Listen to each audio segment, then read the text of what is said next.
자, 오늘은 죽은 것과 잠자는 것 2-7번 시작. 내가 극히 잊지 아니한 것을 너희를 위하여 기뻐하노니 이는 너희로 믿게 하려 함이라. 그러나 그에게로 가자 하신대 디두모라 하는 도마가 다른 제자들에게 말하되 우리도 주와 함께 죽으러 가자 하니라. 이 세상에 사는 사람들의 죽음에 대한 이해의 한계입니다. 이 세상 사람들이 가지고 있는 죽음에 대한 이해의 한계로 예수님에게 기별을 넣은 마르다의 간절한 마음을 우리는 충분히 짐작하고도 남을 겁니다. 죽음에 대한 이해의 한계란 뭐야? 육신의 죽음은 끝이다. 그러면서 저 사람이 죽으면 끝이다. 더 이상 그를 우리가 살려낼 수 있는 길은 없다. 라는 게 전제되어 있습니다. 병이 들어 있으면 그 병을 고칠 기회가 있지만 그가 죽어버리면 살릴 기회는 없다는 것을 아는 그 한계. 그러나 예수님은 뭡니까? 육신의 죽음은 아무것도 아니라는 사실입니다. 육신의 죽음은 죽음으로 치지도 않으신다는 거예요. 영의 죽음이 문제인 겁니다. 진짜 하나님의 진리의 내용을 깨달아 안 사람들 외에 세상 일반적인 사람들은 육신의 죽음으로 끝난다는 걸 안다는 거예요. 그러나 오늘 마르다를 보십시오. 마르다는 어떤 마음을 가졌는지. 자, 그게 사실은 다음 시간에 해야 될 일인데 오늘 좀 땡겼습니다. 자, 이 세상의 사람들의 죽음에 대한 이해의 한계로 예수님에게 기별을 넣은 마르다의 간절한 마음을 우리는 충분히 짐작하고도 남을 겁니다. 그죠? 마르다가 어떤 심정으로 그 오빠의 병을 앞에 두고 사람을 보내 예수님을 청하였는지 그 마음을 우리가 알 수 있다는 거예요. 그죠?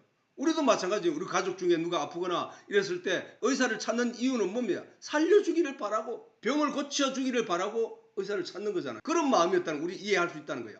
죽어가는 오빠에 대한 안타까움이 시간의 촉박함 앞에 낙담하기에 이르지 않겠습니까? 그러므로 그러한 조바심과 간절함에 마르다는 예수님을 원망할 법하였고 왜? 안 오기 때문에. 왜 안 오실까? 우리가 누구를 기다려봤잖아요.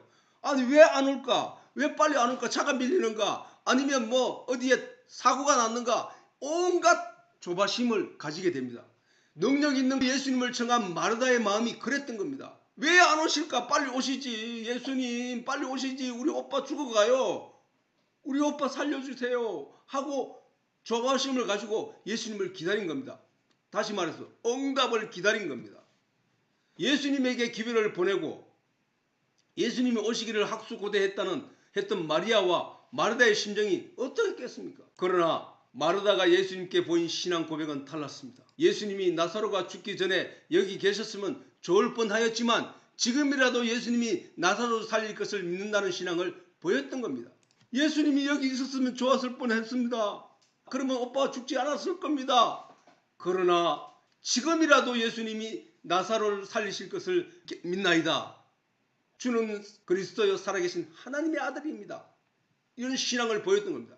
그런 마르다 앞에서 예수님이 보인 응답은 확실하고 분명하였습니다. 지금이라도 나사로를 살리실 것을 믿습니다. 라는 마르다의 말대로 그 믿음 앞에 예수님이 보인 응답은 나사로를 살린 일이었습니다. 죽었습니다. 죽은 지 나흘이나 되어서 썩기 시작하여 그 냄새가 나기 시작한 그 시체임에도 불구하고 예수님이 말씀하시기를 나사로야 나오라 라고 명령하시자 나사로는 수건이 동은 채 그 무덤 속에서 걸어 나왔던 것입니다. 우리도 예수님의 이름으로 기도하는 내용이 있다면 결단코 포기하거나 낙담하지 말아야 하는 이유가 여기에 있는 겁니다. 성경은 우리에게 이미 이 내용을 가르쳐 주었습니다.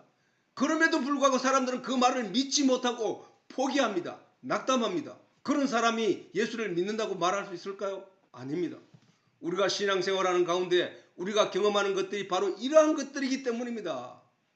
전부 포기합니다. 하나님께 간절히 기도하기를 진리의 말씀을 깨닫기를 바라고 성경을 깊이 묵상하지만 우리의 기대하는 바 진리의 내용을 깨닫기는 참으로 어렵습니다. 성경을 한 번, 두 번, 그리고 여러 번 읽어도 성경 말씀에서 예수님을 만나는 일은 참으로 요원함, 절대로 없을 것 같은 그런 경험을 하게 됩니다. 그래야 많은 사람들이 성경을 묵상하는 가운데 왜 하나님은 나의 간절함을 들어주지 않으실까?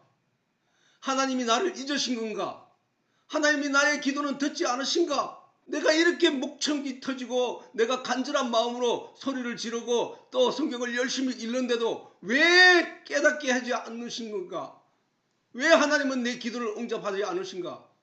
그런 의문을 가지다가 성경을 읽고 묵상하기를 포기하게 되는 수를 우리가 수없이 경험합니다. 대부분의 사람이 그렇습니다. 그래서 성경은 옆구리에 끼고 내가 교회 다니는 상징으로 나타내는 어떤 그런 징표같이 사람들에게 보여줍니다. 일주일 동안 성경을 쌓아놓고 먼지가 덮지 않는 것 대충 후불을 뿌리고 다시 성경을 들고 교회 갑니다. 교회 가서 목사님이 하는 그 말씀을 제대로 알아듣겠습니까? 그것도 못 알아듣습니다. 그 목사님도 같은 방법으로 그 길을 걷고 있기 때문입니다. 그래서 하나님의 말씀도 하나님의 능력도 알지 못한 거로 오해하였던 그 유대인들처럼 신앙생활하고 있는 겁니다. 그럼에도 우리가 응답을 바라고 간절히 기도하며 성경을 묵상해야 하는 이유가 오늘 우리가 공부하게 되는 나사렛의 죽음을 통하여 예수님이 우리에게 가르치고 있다는 사실을 우리가 알아야 됩니다.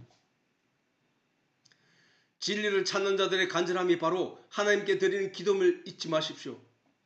그리고 혹 이 세상을 살다가 피할 수 없는 어려움을 맞이하게 되어 하나님의 도움을 바라는 일이 생기게 됩니다. 그럴 때 응답에 대한 믿음이 흔들리지 말아야 하고 포기하거나 낙담하니 없어야 하는 겁니다. 이미 내가 설정해 놓은 시기를 지나 더 이상 해결 방법이 없게 되었더라도 포기하지 말아야 하는 이유를 나사렛의 죽음을 통하여 우리에게 가르치고 계심을 알아야 한다는 겁니다. 다음 시간에 또 이어가도록 하겠습니다.